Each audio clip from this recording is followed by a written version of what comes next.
Okay, so what I'm going to do today is set up a automotive alternator as a welding machine, you know, an AC electric. No, actually not an AC, it's going to be a DC electric arc welder. And before I do that, I should introduce you to my backup generator or battery charger for the off-grid homestead. So I've got an inexpensive gasoline motor connected to an alternator, which I think is a 10 SI, might be 12 SI, Delco Remi. And the alternator comes in, so it's kind of like basically a vehicle system. That alternator comes in, charges up this battery, and then from the battery I go up to a fairly large inverter. That's I think it's 2000 watts continuous, 4000 watt peak. So because I've got it set up this way, even though I've got a fairly small motor and alternator, I have the backup storage of the battery, so it gives me a lot of extra energy if I need to, like, start motors, like in your washing machine. You know, when the initial startup happens, it actually uses a lot more energy, only for a few seconds. But if you don't have enough oomph for those few seconds, the motor won't start. And so this kind of setup allows me to start a larger motor and then keep it running. The other advantage of this type of setup is that it's inexpensive. So I got about $100 motor, about $100 alternator, refurbished I think, and $100 in battery, and the inverter's probably up in the 200. So I've got a 1, 2, 3, 4, 5. I got a $500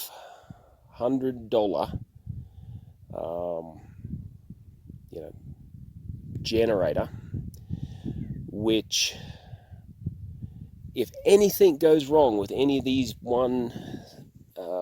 such as the alternator, the motor, if anything goes wrong, I can very easily repair, that one piece, without having to replace the whole unit. As in most of your backup emergency generators you'll buy, once something goes wrong with either the motor or the generator head, it's throw it out because nobody wants to work on it. And maybe they want to work on it, but you don't want to pay for them to work on it because it's costly. Whereas all this is very simple to repair. It can also be adjusted down.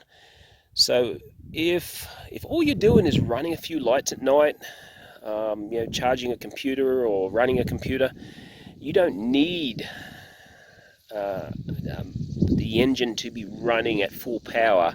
So you can actually turn back the RPM of the motor, and that's going to make it quieter. It's going to save you a lot of fuel, and it's just, there's so many good things I want to say about this setup for an off-grid homestead. Preppers and survivalists, most people don't go to the trouble and just go and buy a emergency generator because it's simple. They can buy it and it's ready to go, whereas this you pretty much have to build. But if you're anyone who's serious about getting off the grid, I highly recommend this type of setup. And then that brings me into what other reasons is it sort of handy. And what I'm going to do now, I'm going to pull the back off this. So I've just had this sitting here. It's already just for decoration, basically. But so I'm going to pull off the rear of my alternator. Now, zoom in on it. Talk you through a few bits and pieces here.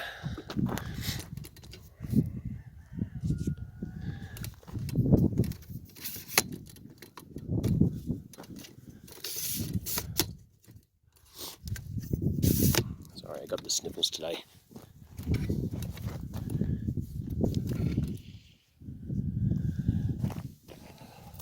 Alright, so in order to better understand what we're going to do to turn this into a welder, it's helpful to understand what everything in there does to begin with. And excuse me, I may or may not always remember the exact name of something, or I'll get it wrong. I think for me anyway, it's always been more important to understand what does it do rather than its exact name. But I'll try and get them right. So I'm going to pull off this once again. I've already undone the bolts in this. So that's the stator. This is just coils of wire. It's a 3-phase, and there's a lot of interesting stuff about 3-phase, and that it's a much more efficient way to transfer power. But anyway, irrelevant now. That's how they're able to make such a super efficient device as the automotive alternator. But alright, so 3-phase stator, lots of coils of wire in a metal framework. And while I'm at it, I should probably just quickly mention, so this piece here is the rotor, alright, that real rotating thingy. And so big coil of wire, in either end of that wire in that coil goes to these brush rings, I think they're called. And basically, as power is applied, voltage is applied, power is applied to these brush rings, it energizes the wire. It's actually become a giant electromagnet. And you can kind of see you've got north and south poles. You've got these ones going this way and these ones coming this way. So that's how they make an alternating. As it's spinning, it's going from north south, north south, north south. Anyway, that's the rotor. And the way, so you put power across here, creates a field, and depending with the changing RPM of the engine, that changes how much voltage is then outputted from this whole setup. So the ingenious makers of these alternators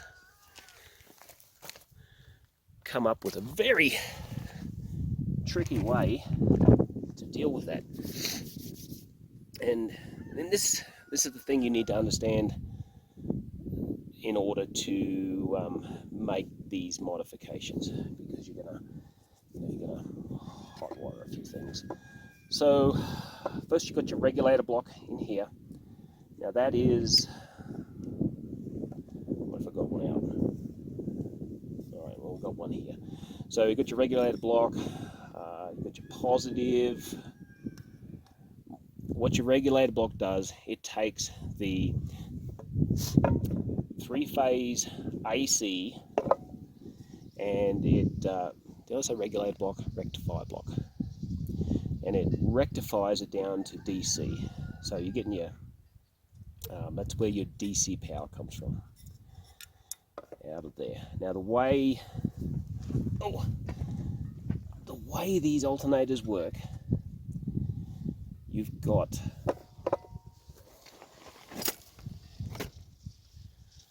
give me a second, I'm going to find a piece.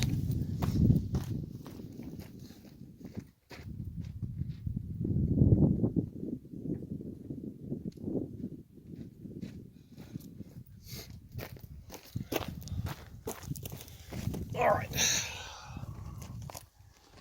so these are your brushes, these pieces here, and they contact onto the brush rings on the rotor that I just showed you. And depending on how much voltage you apply to those brushes, it changes the amount of voltage that is produced by the alternator. And down, so there's my brush block there, and down underneath the brush block is a voltage regulator. So this is the brains of the operation. So depending on how high the voltage is, what the battery is, it varies the amount of power to the rotor depending on how much voltage.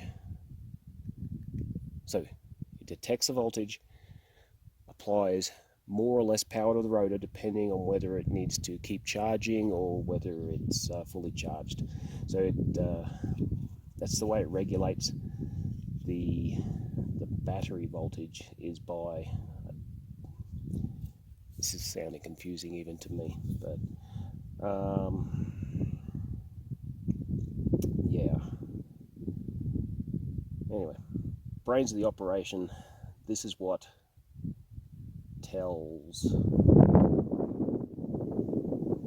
adjusts the voltage at the rotor, and therefore the voltage at the alternator. And so if you want to, and this is what we want to do today, we want to hot wire it, rig it, hack it, whatever you want to call it. We need to mess with the regulator so that it puts out greater than 12 volts. In fact, it should be putting out, when we're finished here with the welder, it should be putting out about 100 volts. And with the 100 volts DC, kind of getting up into dangerous territory, so be careful if you're going to be trying this at home. So there's my regulator. What I want to do is pop that regulator open. Let me double check that you can actually see that. Yep. So stop recording.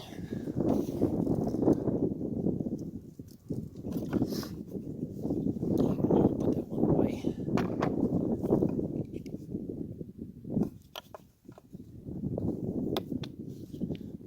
Pop the top off this regulator.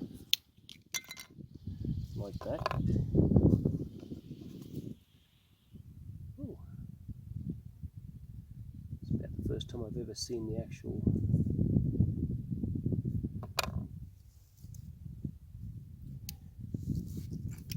right. So these on the regulator, these metal pieces are actually contacts. And you don't want this regulator to work anymore, so all I'm going to do is just grind out a few of these with the Dremel. One here.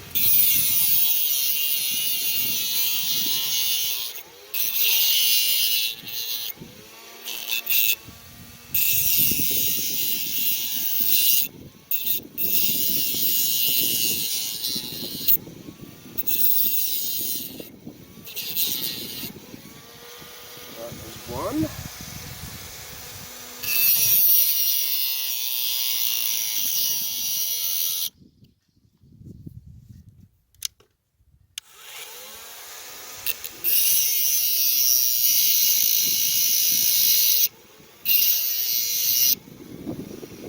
That's two. I've got one more contact right there. I want to grind it.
Alright, I think I've got that cleaned up.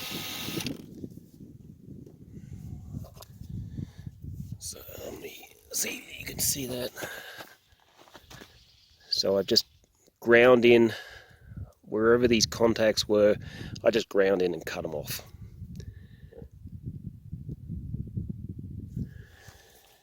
Alright, so I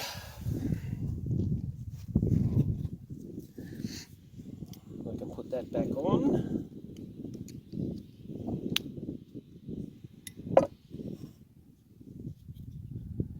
Put that down in the bottom of the alternator assembly.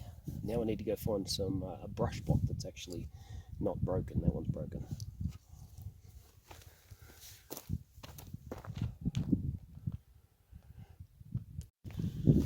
Alright, so a bit of a pause there in the video while I was looking for something. I just showed you how to modify the voltage regulator by grinding off, no, I can't get it apart, by grinding off all these contacts on the inner part, those bolt holes. Place that down where it's supposed to go, bottom of the, and then the other modification you're going to have to make is to the brush assembly. So we've got two brushes in the assembly. The one that's going to be on top is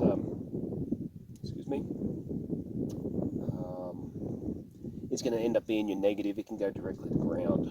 But the one that's here on the brush assembly comes around, so it's a brush that's on the bottom. It is needs to have a wire soldered to it. So I've got my wire. I'm going to strip off a little bit here.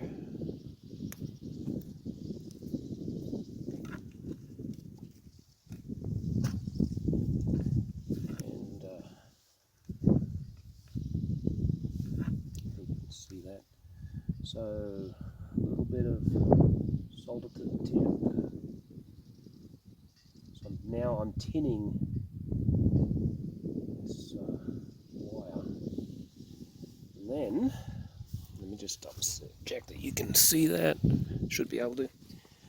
So then I'm going to just solder it onto this solder lug.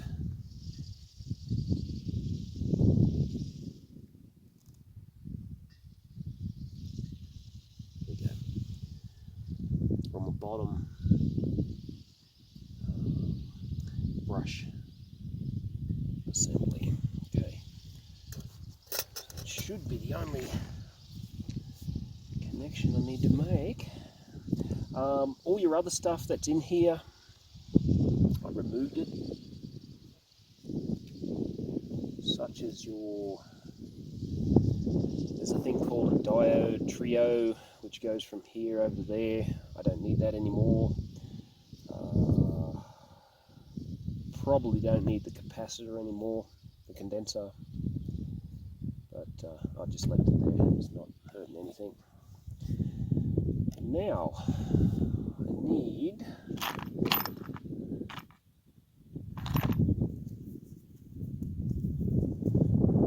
one bolt in there. Now this is going to go directly to ground. So normally you'd actually have an insulated bolt here. In this case I'm just going to go straight down to earth. So normally you'd have something like that there, but we don't need that anymore. We do, however, need it right here.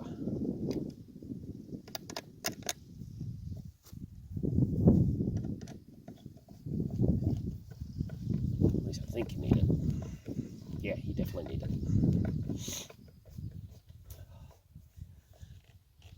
So that little bolt has actually got a sleeve of plastic insulator around it, so it doesn't short out this wire. And So I've got one more, I can use this.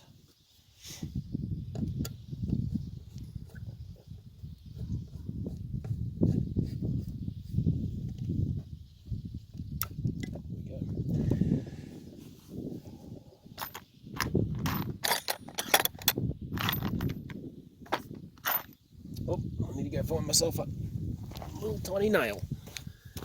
Pause. Alright. So, got my wire soldered on. Now I need to fit up my brushes, get it ready to reassemble. This is possibly the trickiest little bit of this whole thing, just getting the brushes in. So you've got to make sure the springs are in behind them.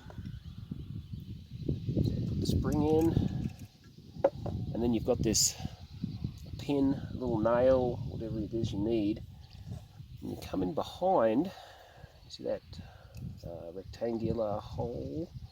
You slip this in there. It's going to hold the spring down a little bit. Then you can push down on the spring with the brush. Pull out your little.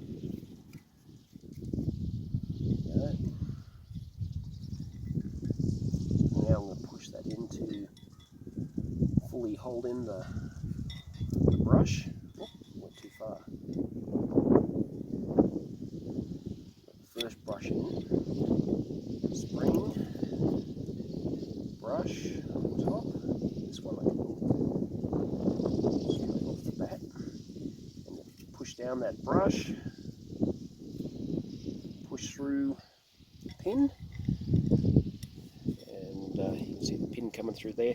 And what that does, it just holds in the brushes until you can get it reassembled, and then you pull it out and the brushes contact the brush rings. Need a little bit of grease.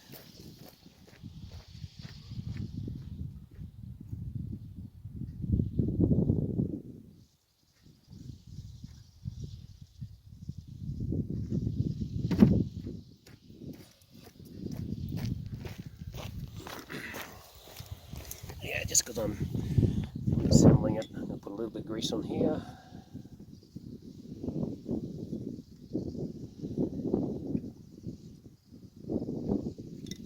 Okay, and then I'm going to fit up the stator. Oh, no, I've got to get rid of this wire first. So the wire, I'll pull it out through here.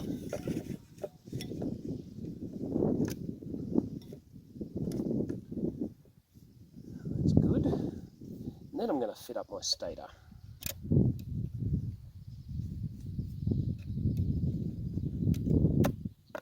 Good.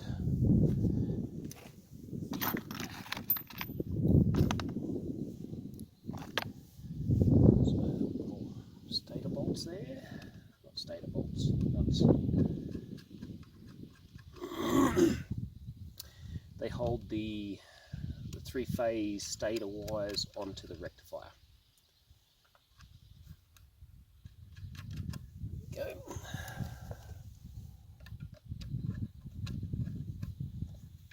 Nice and firmly done up.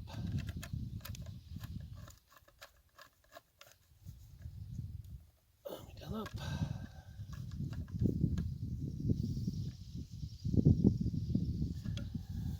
Alright, that should be ready to go. Make sure that's on there.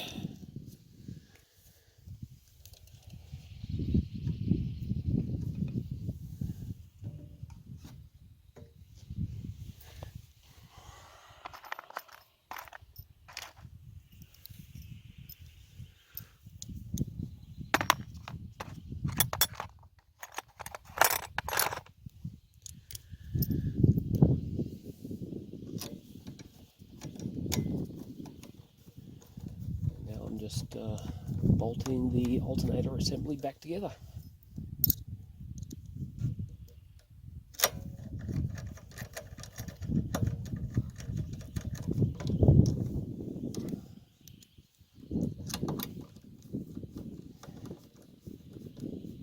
And truthfully, I've had these things apart so much. I've started only putting 3 bolts in them, but you might want to put the 4th one back in over that side. So, got it all bolted back together. Now, this is going to be a welder, so I need my welding.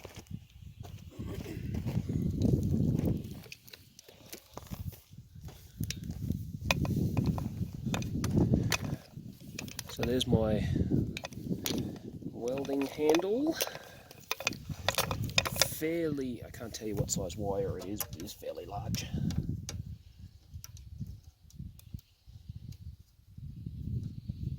Okay. Bolt that up.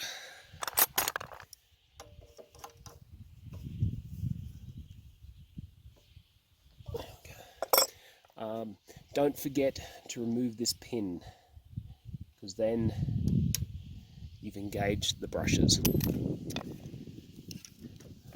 Alright, so I've got my positive. The negative, I'm just going to clamp on there.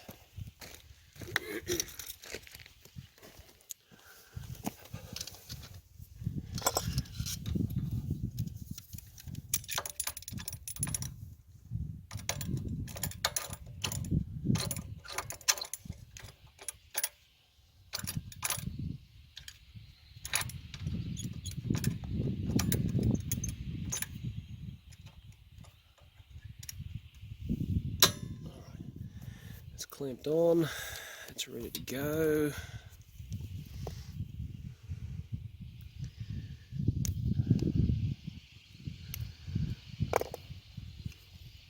So just for the record, these wires are coming from that battery that's just there, so should be 12 volts. Yep.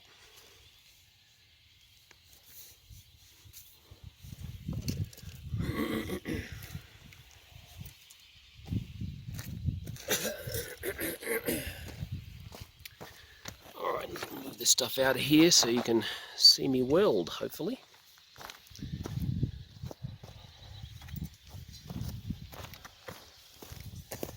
And just like any other weld job, you're going to want to secure a good earth.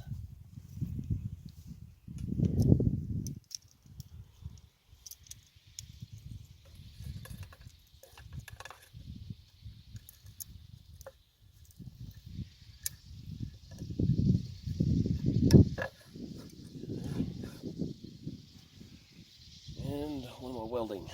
That'll be a good demonstration. So I'm just going to weld down that section there.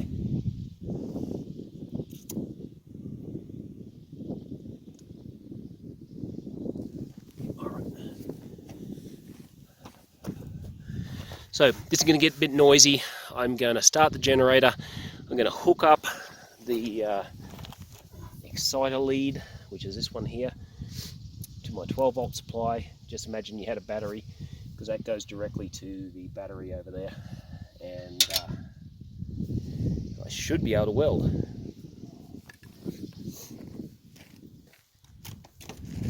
Welding mask,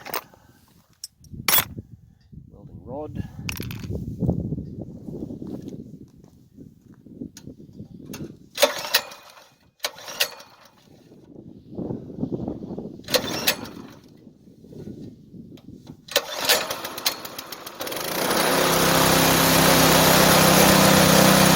So I'm going to yell this just to, it makes a big difference that you have a high RPM on the motor when you're trying to weld, because you're using all that extra energy.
I'll say it again because it was really noisy. It helps to have a high RPM on the generator, and that way you can get the best weld you can possible. And I'm never going to win any competitions for a good weld. In fact, that one's pretty shitty because I missed the bar altogether. But someone who is better than me can do a good job welding with something like this. And yeah, maybe I will try. I will try one more stick and see if I can get a better weld on that.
Crap, I missed it again. Alright, it's not the welder's fault. Well, it's not this' fault, this is my fault. So, alright, I'm going to find another welding rod and get it right the third time. Alright, third time's a charm. I just did 2 quick runs across there and screwed them both up. So let's see if I can't get it right this time.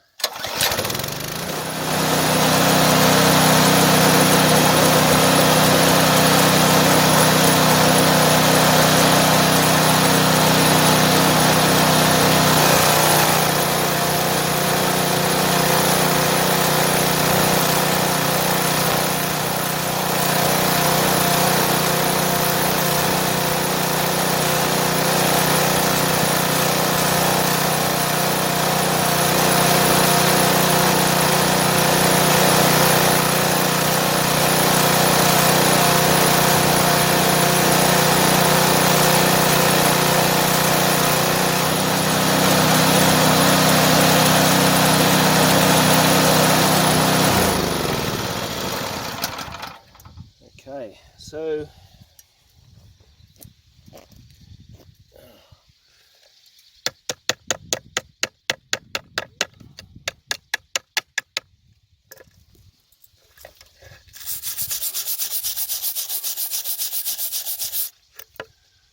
see if I can't chip a bit more of that off.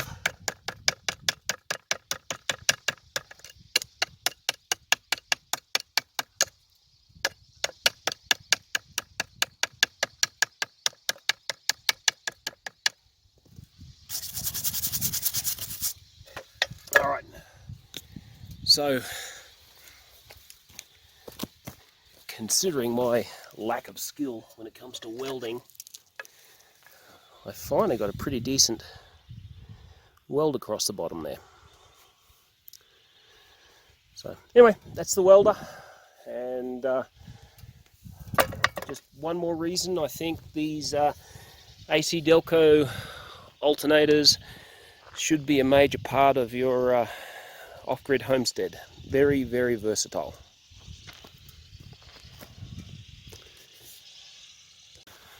Okay, I just wanted to just to finish off the vid, I want to actually check the voltage on this.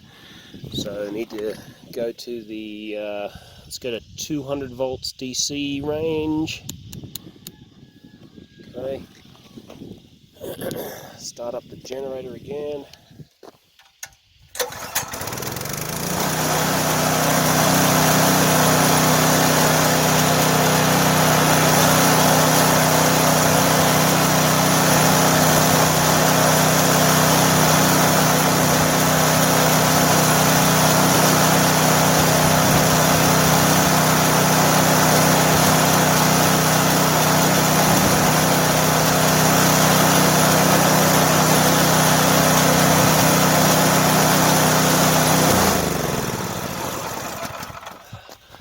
Alright, so that's 60 volts DC.